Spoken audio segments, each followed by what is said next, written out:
നമസ്കാരം. ഗുരുതരമായൊരു അനാസ്ഥയുടെ വാർത്തയാണ്. അനാസ്ഥ കൊണ്ട് ജീവനുകൾ, റോഡിലൂടെ യാത്ര ചെയ്യുന്ന ജീവനുകൾ കുരുതിയാക്കപ്പെട്ടേക്കാവുന്ന ഒരവസ്ഥ. കഴക്കൂട്ടം കാരോട് ബൈപ്പാസ് അതിവേഗമേറിയ ദേശീയപാത പോലെയാണ്. വാഹനങ്ങൾ ശരവേഗത്തിൽ സഞ്ചരിക്കുന്ന ഇടം അവിടെയാണ്. കഴക്കൂട്ടത്ത് നിന്ന് ആരംഭിക്കുന്ന ആ ദേശീയപാതയുടെ ആദ്യത്തെ സിഗ്നൽ പോയിന്റ് ആയിട്ടുള്ള കുളത്തൂർ ജംഗ്ഷനിലെ ഗുരുതരമായ ഒരു അനാസ്ഥ നിങ്ങൾ കാണേണ്ടത്. രാത്രിയായാൽ ഒരു സൈഡിലേക്ക് റെഡ് സിഗ്നൽ കത്തില്ല. അതിന്റെ കാരണം അന്വേഷിച്ചപ്പോഴാണ് ബഹുരസം. അതായത് സോളാറിലാണ് നിലവിൽ ഈ സിഗ്നലുകൾ പ്രവർത്തിക്കുന്നത്. സോളാറിന്റെ ബാറ്ററി ചാർജ് കഴിഞ്ഞാൽ, ബാറ്ററി കംപ്ലൈന്റ് ആയി ആ ചാർജ് ഡൗൺ ആയി കഴിഞ്ഞാൽ പിന്നീട് ഈ സിഗ്നൽ അങ്ങ് ഓഫ് ആവുകയാണ്. ഏകദേശം സൂര്യൻ അങ്ങ് മങ്ങിക്കഴിഞ്ഞാൽ ഒരു 2 മണിക്കൂറിനകത്ത് ചാർജ് പോകും. കാര്യം ഈ ബാറ്ററി കംപ്ലൈന്റ് ആയതുകൊണ്ട് ചാർജ് അതിനകത്ത് സ്റ്റോർ ചെയ്യാൻ പറ്റാത്തൊരു സാഹചര്യമുണ്ട്.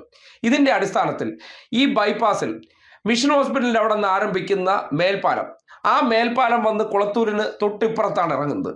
ശരവേഗത്തിലാണ് വാഹനങ്ങൾ അതുവഴി കടന്നു വരുമ്പോൾ നേരെ ആദ്യ സിഗ്നൽ പോയിന്റ് എത്തുമ്പോൾ 4 റോഡുകൾ സന്ധിക്കുന്ന ജംഗ്ഷനാണ്. അവിടെ ഈ പാലം ഇറങ്ങി വേഗതയിൽ ടെക്നോ പാർക്ക് ഉൾപ്പെടെയുള്ള പലയിടത്തു നിന്ന് സർവീസ് റോഡിലൂടെയും കുളത്തൂർ ജംഗ്ഷനിൽ നിന്ന് നേരെ ഈ പറയുന്ന സിഗ്നൽ പോയിന്റിലേക്ക് എത്തുന്നവർ, അരിശുമൂട് നിന്ന് എത്തുന്നവർ, അങ്ങനെ 4 സൈഡിൽ നിന്ന് സ്റ്റേഷൻ കടവ്, റെയിൽവേ ട്രാക്ക് തുറക്കുമ്പോൾ അതുവഴി വരുന്ന യാത്രക്കാർ, അങ്ങനെ ആ ഒരു സ്പെസിഫിക് പോയിന്റിൽ 6ഓളം സ്ഥലങ്ങളിൽ നിന്ന് വാഹനങ്ങളുടെ ഒരു പ്രളയം അങ്ങോട്ടേക്ക് ഉണ്ടാകും. അപ്പോൾ സ്വാഭാവികമായിട്ടും സിഗ്നലിംഗ് സംവിധാനത്തിലൂടെ ഇതിനെ നിയന്ത്രിച്ച് വിട്ടാലാണ് അപകടം ഉണ്ടാകാതിരിക്കുക. സിഗ്നലിംഗ് സംവിധാനം പ്രധാനപ്പെട്ട റോഡിൽ നിന്ന് വരുമ്പോൾ റെഡ് സിഗ്നൽ കത്തുന്നില്ല. സ്വാഭാവികമായിട്ടും ഡ്രൈവർമാരുടെ മിസ്റ്റേക്ക് അല്ല. ഈ റെഡ് സിഗ്നൽ കത്താത്തത് കൊണ്ട് തന്നെ പ്രധാന പാതയിലൂടെ കടന്നു വരുമ്പോൾ ഈ ബൈ റോഡുകളിൽ നിന്ന് ശ്രദ്ധിക്കാതെ സിഗ്നൽ ആയതിന്റെ അടിസ്ഥാനത്തിൽ വാഹനങ്ങൾ കയറിയാൽ റെഡ് സിഗ്നൽ കത്താത്തത് കൊണ്ട് നിരവധി അപകടങ്ങൾ അനവധി ദിവസമായി അവിടെ ഉണ്ടാകുന്നു. 6 മാസത്തിലേറെയായിട്ട് ഈ വീഴ്ച സംഭവിച്ചിട്ട് അതിനെ സംബന്ധിച്ച് ഒരു നടപടിയും എടുക്കാതെ ദേശീയപാത അതോറിറ്റി ആ വിഷയത്തിൽ ബാറ്ററി മാറ്റാതെയോ അല്ലെങ്കിൽ അവരുടെ കരാറുമായി ബന്ധപ്പെട്ട് പണം കൊടുക്കാത്തതിന്റെ പേരിൽ ഈ ഒരു വീഴ്ച പരിഹരിക്കാൻ തയ്യാറാകുന്നില്ല. ജനങ്ങളുടെ ജീവൻ നടുറോഡിൽ ഒടുങ്ങുന്നെങ്കിൽ ഒടുങ്ങട്ടെ എന്ന മനോഭാവമാണ് അല്ലെങ്കിൽ അനാസ്ഥയാണ് അവിടെ കാണിക്കുന്നത്. കഴിഞ്ഞ ദിവസം രാത്രി പലരും വിളിച്ച് ഇതിന്റെ പരാതി പറഞ്ഞതിന്റെ അടിസ്ഥാനത്തിൽ അവിടെ പോയി ഇതിനെ സംബന്ധിച്ചുള്ള ദൃശ്യങ്ങൾ നേരിട്ട് പകർത്തി ഒരു വീഡിയോ ചെയ്തിട്ടുണ്ട്. എല്ലാവരും കാണണം. കാര്യം അവിടെ നിൽക്കുമ്പോൾ തന്നെ നമ്മുടെ ഉള്ളിൽ ഒരു ഭയമുണ്ടാകും. അമ്മാതിരിയാണ് വാഹനങ്ങളുടെ മരണപ്പാച്ചിലും. 1-2 സിഗ്നലുകൾ തെളിയുന്നുണ്ട്. അത് തെളിഞ്ഞു മാറുമ്പോഴുണ്ടാകുന്ന വാഹനങ്ങളുടെ വരവും പോക്കും കണ്ടാൽ മനുഷ്യർക്ക് അവിടെ കണ്ടുകൊണ്ട് നിൽക്കാൻ പറ്റില്ല. അവിടെയാണ് അനുദിന അപകടമുണ്ടായി ഈ അനാസ്ഥയിൽ നടപടി സ്വീകരിക്കാതെ വൈകിപ്പിക്കുന്നത്. സിഗ്നൽ ഇപ്പം ഒരു 4 മാസമായി സിഗ്നല് രാത്രി 7 മണി കഴിഞ്ഞാൽ റെഡ് കത്തൂല. ഗ്രീൻ കത്തിയാൽ തന്നെ അത് ചെറുതായിട്ടേ കാണിക്കും. അപ്പോൾ ഇത് ശരിക്കും കാഷ്വാലിറ്റി ദിവസവും ഇവിടെ നടക്കുകയാണ്. പല ഭാഗത്തു നിന്ന് 8 റോഡായിട്ട് വന്ന് കയറുന്ന സ്ഥലമാണ്. പല ഭാഗത്തുനിന്നുമായിട്ട് വണ്ടികൾ വരും. ശരിക്കും കാഷ്വാലിറ്റി നടക്കുന്നു. ഇത് നമ്മുടെ ജനപ്രതിനിധിയായ MLA ശ്രദ്ധയിൽ ഒരു പ്രാവശ്യം പെടുത്തി MLAയും ഇവിടുത്തെ പൊതുപ്രവർത്തകരടക്കം നാഷണൽ ഹൈവേ അതോറിറ്റിയിൽ ഓഫീസിൽ ചെന്ന് കുത്തിയിരിക്കുകയും അവർ ഇതിൻ്റെ കാലാവധി കഴിഞ്ഞ് കളക്ട്രോണായിട്ട്, അപ്പോൾ ഈ നാഷണൽ ഹൈവേ അതോറിറ്റി പൈസ ഈ കളക്ട്രോണിൽ അടച്ചാൽ മാത്രമേ ഇതിൻ്റെ അറ്റകുറ്റപ്പണികൾ ചെയ്യുകയുള്ളൂ. അപ്പോൾ നാഷണൽ ഹൈവേ അതോറിറ്റി ഉറപ്പ് തന്ന് കുറച്ച് ദിവസത്തിനകം നമ്മളിത് ചെയ്യാമെന്ന് ഉറപ്പ് വന്നിട്ടും നാഷണൽ ഹൈവേ അതോറിറ്റി ഇതുവരെ അത് ചെയ്തിട്ടില്ല. ഇവിടെ നിരന്തരമായ അപകടങ്ങളാണ് നടന്നുകൊണ്ടിരിക്കുന്നത്. ശരിക്കും കാഷ്വാലിറ്റി നടക്കുന്നു, മെഡിക്കൽ കോളേജിൽ കൊണ്ടുപോകുന്നു. അങ്ങനെ നിരവധി അപകടങ്ങൾ നടന്നുകൊണ്ടിരിക്കുകയാണ്. എന്തെങ്കിലും 2-3 മരണം ഇവിടെ സംഭവിക്കും. അതാണ് ഇവിടുത്തെ അവസ്ഥ. ഇവിടെ ഈ ഒരു പ്രധാനപ്പെട്ട ജംഗ്ഷനാണ്. പല സ്ഥലത്തുനിന്ന് വാഹനങ്ങൾ വരുന്നത്. 1, 2, 3, 4, 6, 7 റോഡ് വന്ന് കയറുന്ന സ്ഥലമാണിത്. അപ്പോൾ തെറ്റും ഒരു ആളുകൾ നോക്കാതെ തന്നെ, സിഗ്നൽ നോക്കാതെ തന്നെ അങ്ങോട്ടും ഇങ്ങോട്ട് പോകുന്നു. 7 മണിക്ക് ശേഷം ഈ സിഗ്നൽ റെഡ് കാണിക്കുന്നില്ല. എല്ലാ ഭാഗത്തു നിന്നും വണ്ടികൾ വരും, കൂട്ടിയിടിക്കും. മരണം സംഭവിക്കാൻ വളരെയധികം സാധ്യതയുണ്ട്. അത് ഉത്തരവാദിത്തപ്പെട്ട ട്രാഫിക്. ഞാൻ ഒരു പ്രാവശ്യം സിറ്റി പോലീസ് കമ്മീഷണർക്ക് വാട്സപ്പ് മുഖേന പരാതി ഞാൻ തന്നെ എഴുതി അയച്ചു. അപ്പോൾ ഉടനെ അത് പരിഹരിക്കാമെന്ന് പറഞ്ഞു. National highway authority office MLA ആയിട്ട് പോയി. പക്ഷേ ഇതുവരെ നാഷണൽ ഹൈവേ അതോറിറ്റി പൈസ അടയ്ക്കാത്തതിൻ്റെ ഭാഗമായാണ് ഇതിപ്പം ഇങ്ങനെ കിടക്കുന്നത്. ഈ ടെക്നോ പാർക്കിൽ ഷിഫ്റ്റ് ചെയ്യുന്ന സമയത്തൊക്കെ ഒരുപാട് വാഹനങ്ങൾ വന്ന് കയറും. ആയിരക്കണക്കിന് വാഹനങ്ങളാണ് ഒരു ദിവസത്തിൽ യാത്ര. 100 കണക്ക്. ഇപ്പം തന്നെ കണ്ടില്ലേ വാഹനങ്ങളെ വരവ് പല ഭാഗത്തു നിന്നും വരുന്നു. റെഡ് ലൈറ്റ് ഇപ്പം കത്തിയിട്ടില്ല. ഇതാണ് ഇപ്പോഴത്തെ അവസ്ഥ. ഇത് ബന്ധപ്പെട്ടവർ അറിയിച്ചിട്ട് ഇടപെട്ടില്ല. ഞാൻ കമ്മീഷണർക്ക് നേരിട്ട് വാട്സപ്പിൽ പരാതി എഴുതി അയച്ചു. നാഷണൽ ഹൈവേ അതോറിറ്റിയുടെ ഓഫീസിൽ പോയി. അത് MLA അടക്കമാണ് പോയത്. ഇതാണ് ഇപ്പോഴത്തെ അവസ്ഥ ഇവിടെ.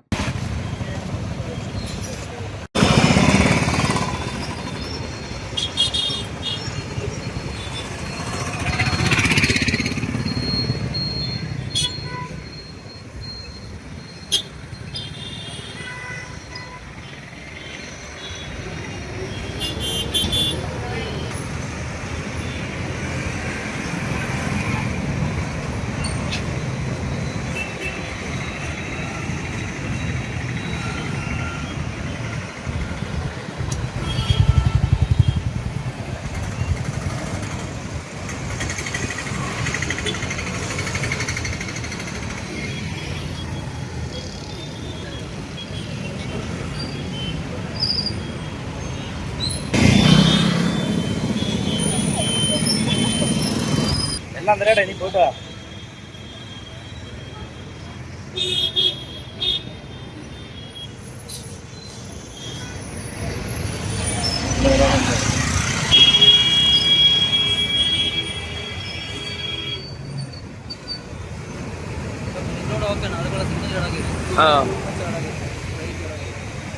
ചില ദിവസം പകല് നോക്കുന്ന സിഗ്നൽ കാണത്തില്ല. പകലും പ്രശ്നമാണ്.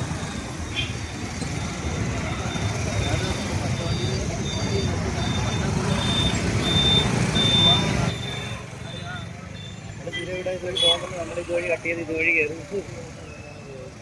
ഇപ്പോഴാണ് അപകടം വരാം.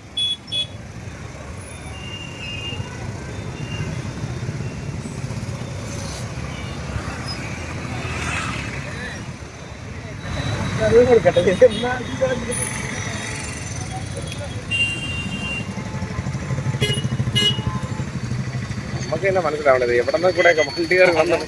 അങ്ങോട്ട് നോക്കിയാൽ നമ്മുടെ കിളി പറഞ്ഞു. നമുക്കുള്ള അറ്റാക്ക് എല്ലാം ഉണ്ട്.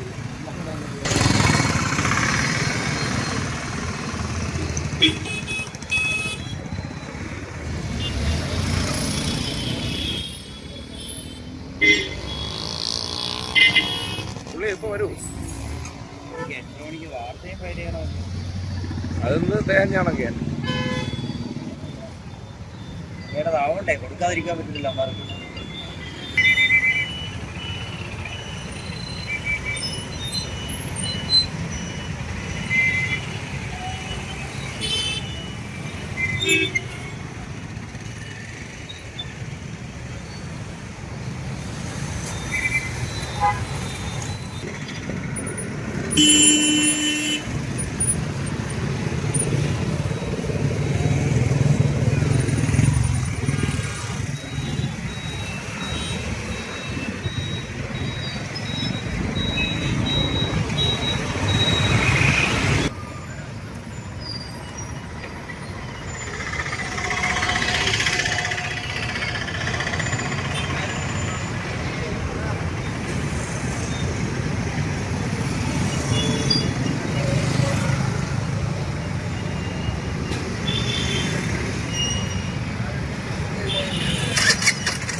വാങ്ങിച്ചെന്നറിയാം. അവൻ എടുക്കാത്തോണ്ട് പിന്നെ വിളിച്ചതാ.